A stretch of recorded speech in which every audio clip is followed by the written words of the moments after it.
आज बात करते हैं असम की सिबसागर सीट की। क्यों? क्योंकि यहाँ के हालिया चुनावी नतीजों में ना एक बहुत बड़ी कहानी छिपी है। एक ऐसी कहानी जो शायद पूरे भारत में सियासत का मिजाज कैसे बदल रहा है, उसकी एक चाबी हमें देती है। देखिए, ये सिर्फ एक सीट की हार जीत का मामला नहीं है। ये एक बड़े सियासी भूचाल का, एक बड़े बदलाव का संकेत है। तो फिर इस पूरी कहानी को समझने के लिए हम इसे कुछ हिस्सों में देखेंगे। सबसे पहले बात करेंगे 2021 के उस चुनावी भूचाल की। फिर थोड़ा पीछे जाएंगे, पिछले 30 साल की कहानी देखेंगे। उसके बाद मैदान में कौन-कौन से खिलाड़ी थे, उनकी ताकत और कमजोरी को समझेंगे। और सबसे जरूरी, वोटर की आवाज, उनके मन में क्या था।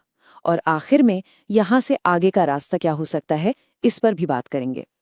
तो चलिए शुरू करते हैं 2021 के उन नतीजों से जिन्होंने सच में सबको चौंका दिया था। सिबसागर, जिसे हमेशा से एक बहुत मजबूत किला माना जाता रहा, सोचिए, वहां एक पुरानी विरासत वाली पार्टी की नींव ही हिल गई। अब जरा इस आंकड़े पर गौर कीजिए, 15.6%। बस 2021 के चुनाव में इंडियन नेशनल कांग्रेस का वोट शेयर सिर्फ इतना था। जरा सोचिए, एक ऐसी पार्टी जिसका दशकों तक इस इलाके में दबदबा रहा हो, वो सिमट कर बस इतने पर आ गई। और ये जो गिरावट थी, ये कितनी तेजी से और कितनी गहरी थी, वो ये स्लाइड साफ दिखाती है। देखिए, 2016 में कांग्रेस लगभग 43% वोट के साथ एक बहुत मजबूत खिलाड़ी थी। और सिर्फ 5 साल बाद पार्टी का वोट शेयर आधे से भी ज्यादा कम हो गया। अब यहाँ एक बहुत ही दिलचस्प बात है। कांग्रेस से जो वोट टूटा, वो दूसरी बड़ी नेशनल पार्टी यानी बीजेपी के पास नहीं गया। नहीं, वो गया एक बिल्कुल नई क्षेत्रीय ताकत रेजर दल के पास। और देखिए तो, उन्होंने लगभग 46% वोट के साथ जीत दर्ज की, सबको हैरान कर दिया।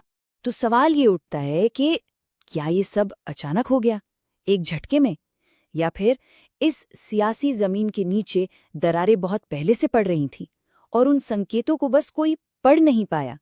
इसका जवाब ना पिछले 30 साल के चुनावी डेटा में छिपा है। चलिए देखते हैं कि कैसे ये जो मजबूत दिखने वाला किला था, वो धीरे धीरे अंदर से कमजोर हो रहा था। ये टाइमलाइन पूरी कहानी खुद बयां कर देती है। देखिए, 1991 से लेकर 2011 तक कांग्रेस लगातार मजबूत होती गई, 51% के पीक तक पहुंची। लेकिन फिर 2016 में बीजेपी आए और मुकाबला एकदम बराबरी का हो गया। और 2021 में पूरा का पूरा किला ही ढह गया। तो यहाँ दो बहुत अहम चीजें एक साथ हुईं। पहली, 2016 के बाद बीजेपी एक बड़ी ताकत बनकर उभरी, और दूसरी, वोटर बड़ी तादाद में घर से बाहर निकला।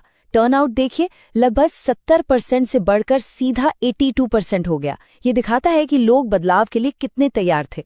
तो इस पूरी कहानी में मैदान में 3 मुख्य खिलाड़ी थे। इससे पहले कि हम उनकी ताकत और कमजोरियों को समझें, ये याद रखना जरूरी है कि लोकतंत्र में हर आवाज की अपनी गरिमा होती है।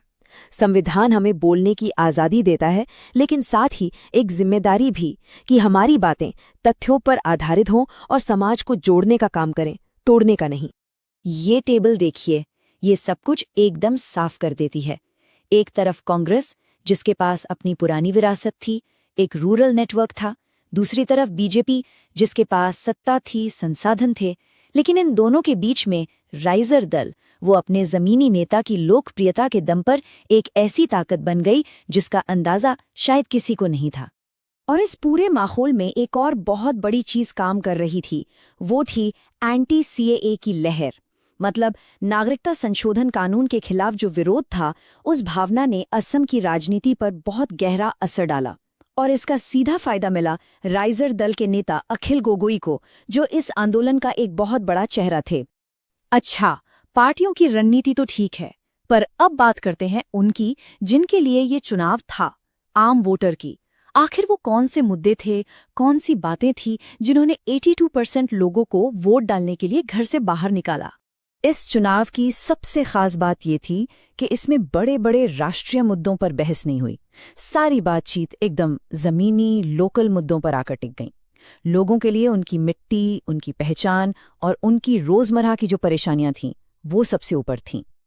और ये थे वो असली मुद्दे: बढ़ती हुई बेरोजगारी, बॉर्डर के पास असुरक्षा का माहौल, अस्पतालों की खराब हालत, गांवों में टूटी फूटी सड़कें और चाय बागानों में काम करने वाले लोगों की अपनी परेशानियां। ये वो ज़मीनी हकीकत थी जिसका जवाब वोटर ढूंढ रहा था। तो इस बड़ी हार के बाद सवाल उठता है कि क्या वापसी का कोई रास्ता है? इस रिपोर्ट के मुताबिक हाँ, शिव सागर के वोटर्स का भरोसा वापस जीतने के लिए एक बहुत साफ रोड मैप है। ये एक 3 स्टेप का फॉर्मूला है। स्टेप 1, एक हाइपर लोकल स्ट्रैटेजी, मतलब हर छोटे से छोटे इलाके के मुद्दों पर ध्यान देना। स्टेप 2, संगठन को जमीनी स्तर से, मतलब बूथ लेवल से दोबारा खड़ा करना। और स्टेप 3, एक नई कहानी, एक नया नैरेटिव देना जो लोगों के दिलों से सीधा कनेक्ट करे। और लोगों से जुड़ने का मतलब है उनकी निजता का सम्मान करना। भारत का डेटा प्रोटेक्शन कानून भी इसी बात पर जोर देता है कि किसी की भी जानकारी का इस्तेमाल करने से पहले उनकी सहमति लेना जरूरी है। भरोसा इसी नींव पर बनता है।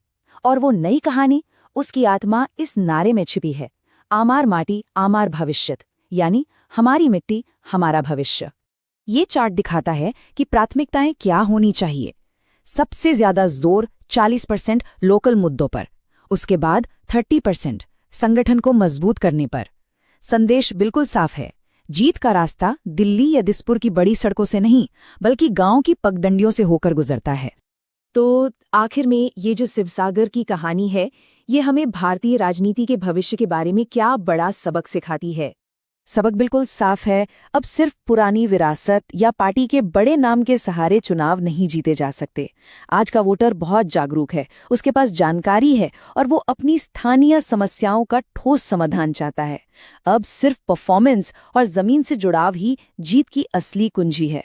If you want to become a people-centric leader and uplift your constituency, get in touch with blueprintstrategies.ai at megiar@blueprintstrategies.ai or call 080-4204-1602. Purpose Beyond Politics.